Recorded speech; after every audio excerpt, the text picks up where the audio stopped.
ছাদ বাগানের বেড থেকে সুন্দর সুন্দর ডাটা তুলছি আজ। আসসালামু আলাইকুম ভিউয়ার্স, কেমন আছেন সবাই? আলহামদুলিল্লাহ আমরা ভালো আছি, আশা করছি আপনারাও ভালো আছেন।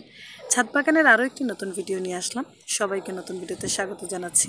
ভিউয়ার্স, খেয়াল করেছেন আমি ফুলের মতো করে ছাদ বাগান থেকে ডাটা শাক তুলছি। হ্যাঁ ভিউয়ার্স, প্রত্যেকটি ডাটা মাশাআল্লাহ যেমন লম্বা হয়েছে এবং এর যে পাতার গ্রোথ আমি তো একটু আগেই স্ক্রিনে ধরলাম, আপনারা খেয়াল করেছেন প্রত্যেকটি ডাটা খুব সুন্দর করে বড় হয়েছে। তো আমার আম্মু প্রত্যেকটি ডাটা এভাবেই তুলে নিচ্ছে মাটি ছাড়িয়ে ছাড়িয়ে। এই বেডটিতে মাশাআল্লাহ প্রায় 3 থেকে 4 বস্তা মাটি হবে। দেখা যাচ্ছে বেডটি একদম ছোট, কিন্তু আসলে এতটা ছোট না। বেডটিতে আমরা ডাটা শাক লাগিয়েছি, পাশাপাশি সেখানে পেঁয়াজ এবং ধনেপাতা এবং রসুনও রয়েছে। তো এই ডাটা শাকগুলো আমরা আলাদা করে দিয়েছিলাম এর আগের বার। মূলত এই নিয়ে পরপর 2 বার আমরা এই বেডটিতে ডাটা শাক ফেলছি। তো প্রথমবার যখন ডাটা শাক ফেলেছিলাম তখন অলমোস্ট এরকম বড় যেগুলো হয়েছিল সবগুলো তুলে নিয়েছিলাম, পাশাপাশি ছোট কিছু ডাটা ছিল সেগুলো আমরা ঠিক এভাবেই একদম লাইন করে লাগিয়ে দিয়েছিলাম। মাশাআল্লাহ প্রত্যেকটি ডাটা এখন এত সুন্দর বড় হয়েছে, এখন আবার নতুন করে সেগুলো খাওয়ার উপযোগী হয়েছে। তো এবার আবার এই ডাটাগুলোকে তুলে নিচ্ছি, আর নিচে যে ছোট ডাটাগুলো আছে, মানে মূলত এই ডাটাগুলো যখন একদম ছোট ছোট ছিল, আমরা যখন সিরিয়াল মেনটেন করে এগুলোকে চারপাশে লাগিয়েছিলাম, মাঝখানের অংশটিতে আমরা কিছু নতুন করে ডাটার বীজ ফেলে দিয়েছিলাম। এখন সেই ডাটাগুলো বড় হবে, আর বড় ডাটাগুলো আজ আমরা তুলে নিচ্ছি।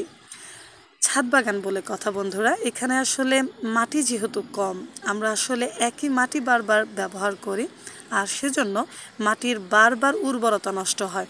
আর সেই কারণেই মূলত মাটিগুলোকে যখনই আমরা নতুন কোনো বীজ বপন করতে যাই, মাটিগুলোকে নতুন করে আমরা উর্বর করে নিই, বিশেষ করে সেখানে নতুন করে সারের ব্যবস্থাটা করে দিই। যে কোনো জিনিস আপনি চাষ করবেন, সেখানে যদি খাবারের প্রয়োজন হয় আর খাবার না দেন, তাহলে কি সেই জমিতে ভালো ফল হবে? তো আমরাও সেই বিষয়টি খেয়াল করি। আমরা যখনই কোনো বেডে নতুন করে কোনো শস্য করার চেষ্টা করি, তখনই মাটিগুলোকে এলোমেলো করে নেড়ে চেড়ে সেখানে নতুন করে কিছু ময়লা প্রবেশ করাই, যাতে সেগুলো পচে মাটির উর্বরতা বৃদ্ধি পায়। পাশাপাশি ইদানিং আমরা প্রায় 3-4 সপ্তাহ যাবৎ কিছু ময়লা একটি বালতিতে ভিজিয়ে 24 ঘন্টা পর সেগুলো দেওয়ার চেষ্টা করছি। আর এই পানিটা যখনই দিচ্ছি, মূলত এটা তো আসলে জৈব সারের রূপ নিচ্ছে। তো এত সুন্দর গ্রোথ হয় আমাদের শস্যগুলোর। আমরা যখন লেবু গাছে দিই তখন দেখি লেবুর ফলন ভালো হচ্ছে, আবার এই ডাটা শাকগুলোতে যখন দিয়েছিলাম তখনও মাশাআল্লাহ দেখেছি অনেক সুন্দর করে ডাটা শাকগুলো এগোচ্ছে। তো কেমন লাগলো এই কচি কচি এতগুলো ডাটা শাক? ভিউয়ার্স জানাবেন ইনশাআল্লাহ। সাবস্ক্রাইব করে চ্যানেলটির পাশে থাকবেন। আল্লাহ হাফেজ।